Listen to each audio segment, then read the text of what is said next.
Sorry, my nose itched.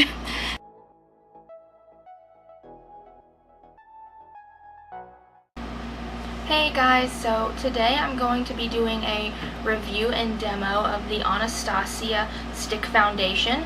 This is supposed to be a very pigmented, medium to full coverage foundation, and it's a cream. It's supposed to be good for normal to oily skin or combo skin. That's what it's recommended for.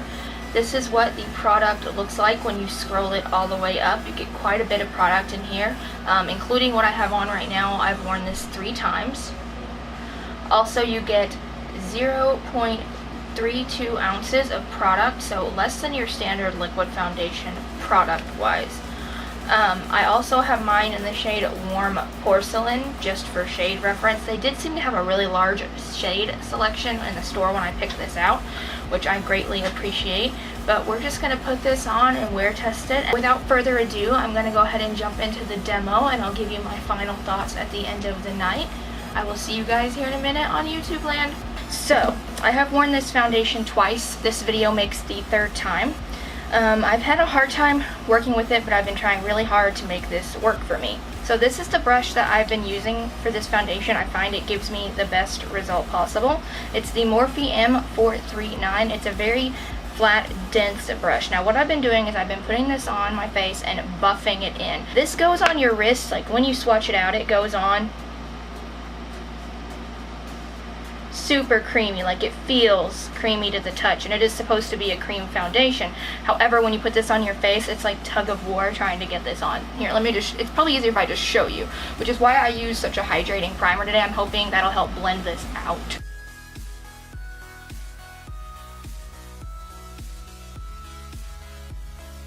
This foundation is supposed to be good for oily skin types, but I have noticed it does not wear well in the areas that I get oily. This is with one very generously applied layer to the side of my face, and then the side that has none. This did cancel out some of my redness, however not nearly as much as I would like, and it kind of emphasizes the texture that I have through here, which I do not appreciate. I'll zoom you guys in here to show you what I'm talking about. As you can see on this side of my face, it really emphasizes my pores and any texture compared to this side, and it almost looks like an extra layer just sitting on top of the skin. It doesn't really buff in. When you're buffing it, that's actually just to spread out the product. This does not settle well on the skin at all, as you can see here on my cheeks. But now that I've showed you kind of how this foundation sets onto the skin, I'm going to go ahead and apply the foundation to this side of my face. So this is one full layer to my entire face. It's already kind of starting to settle in fine lines, so beware of that. I've noticed it on my forehead. That's why I just went in and buffed it out again. But again, it's kind of got that extra like layer on top of the skin. It doesn't really want to meld with my skin very well, especially in this oily area. And I'd say right now we're sitting at light on the verge of medium, especially because there's still quite a bit of redness poking through, and my freckles and age spot are still visible on my nose and right here under my eye. So I'm going to go in with a second layer on one side of the face and then the other side of the face to show you what 2 layers of this looks like. Oh, on a side note, I have tried applying my concealer first under this to get more pigmentation. This does not blend out well over concealer at all. It almost made the concealer kind of ball up. Like, this has to go on first as your base. Honestly, I don't notice that much of a difference. Looks about the same. It honestly to me just looks like more product is sitting on top of these textured areas. It doesn't actually look like I got more coverage out of it, just like another layer of stuff. Like, it didn't blend and meld into the other layer, and it still isn't blending into my skin. This is the side that has 2 layers, and this is the side that has 1 layer. I guess you can say that the side with 2 layers does look a little more polished, a little more refined, but you can still see how that almost looks like a second layer just sitting on top of my skin there on my cheeks and where it's creasing under my eye already and in my forehead lines. This isn't really a blendable or malleable foundation at all. I didn't do the sponge application in this video because, like I said, I'd already tried the sponge on its own and it was just awful. Actually, with the sponge I had to go in with 3 layers before I even noticed like it looked like I had foundation on it. It was really bad. I just want to point out already on this side, I mean, it is a little warm in my room, but not really. You can see where the foundation is literally coming off in a layer right here, and I haven't even finished my face. Like, that's ridiculous. This is a high-end $25 foundation, and I'm only getting 0.3, 2 ounces? Yeah, I expect more out of this than what I'm getting. I'll zoom you in to show you. Okay, so here's kind of what it's doing. You can see it coming off already on this side of my face compared to when I zoomed you in the first time. You can also see it coming off and creasing around my lips in like 2 layers. And that's only 2 layers of this product, which I feel like should be billable considering it's supposed to be full coverage. I feel like it doesn't do that. It's not full coverage. See, it just comes off at the slightest touch, even from a brush when you're blending it out. And I think that's just because it's so dry and the product is so thick, it just clings to the brush and doesn't want to blend into the skin, and it doesn't want to adjust like to your body temp and kind of warm up and blend. It's not going anywhere once you place it on your face, which in my opinion is ridiculous. I mean, as I said before, I've tried to do everything that I can to work with this foundation, and I just can't. The only reason I'm putting it on today is to review it for you guys. That's it. I'm glad I didn't do a first impression on this because I was so disappointed, because I wanted to love it so much since I love her new blushes and I love Anastasia's eyeshadows. Like, huge fan. But this is awful. This is probably the worst tie-in foundation I've ever tried. So I'm going to go ahead and set my face, and I have noticed the only really good way for me to do this and get any kind of wear out of this foundation is to either set it with a powder foundation or set it with a tinted setting powder. That kind of helps because, like I said, the pigment of this, like the foundation itself, is just kind of slothing, yeah, is that the word? Sloughing.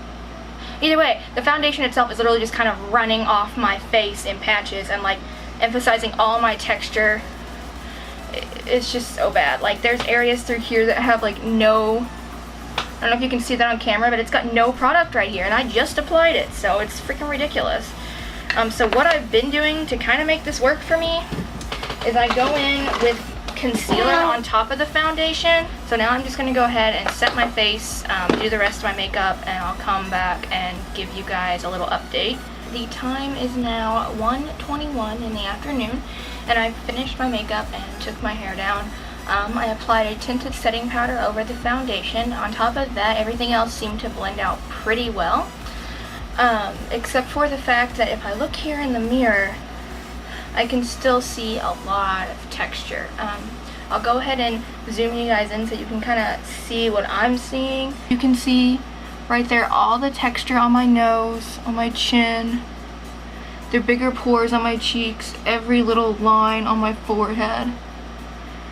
Like this, it's looking much better in the viewfinder than it is in person. But so after seeing what you just saw, you can see why I feel kind of cake faced right now. It actually doesn't feel heavy on my face, but I can feel that it's there, and it looks like 2 separate layers. It's already starting to come off on my nose, and it hasn't even like been on an hour. Like, what the heck is that?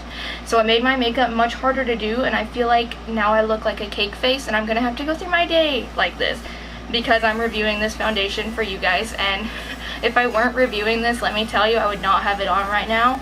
If you guys know of any other way to use this besides the way I'm doing it, and maybe you got better results, go ahead and let me know, because I'm willing to try anything. I don't want to have to waste this. Dry skin people, you should let me know what you think of this, so that way maybe other viewers out there that have dry skin, maybe this will work for them. But as of right now, this doesn't work for me. So like I said, it is now almost 1:30. I'm just about ready to leave the house, and I will check in with you guys later. Bye. So the foundation has been on, what, about 12 hours? I put it on at about 1:30 this afternoon, and it's almost 1 in the morning, so it's had quite the run. I will say, of the 3 times that I've worn it, this is the best it's held up. It actually looks really good compared to the other times that I wore it. I am like looking extremely greasy, like through here. I just touched it, and if you touch it, the foundation just like comes off on your finger. It hasn't really creased under my eyes or anything. It's creased a little around my nose and my lips, and it's almost completely worn off on my chin where I tend to get the oiliest. Here on my forehead, it has started to settle in some fine lines. So I've gone ahead and zoomed you guys in. If you look here around, excuse like my really crappy lipstick, it's the end of the night, but if you look around my face here, you can see it's almost completely come off on my nose. It's really emphasizing a lot of texture around my T-zone area and my cheeks there, where my pores are a lot larger, but it's making them look ginormous. My chin is completely bare, and my nose is. You can see all my freckles and everything. If I get you in here on my forehead, you can really see where it's creased on my forehead. It's making those lines stand out very prominently.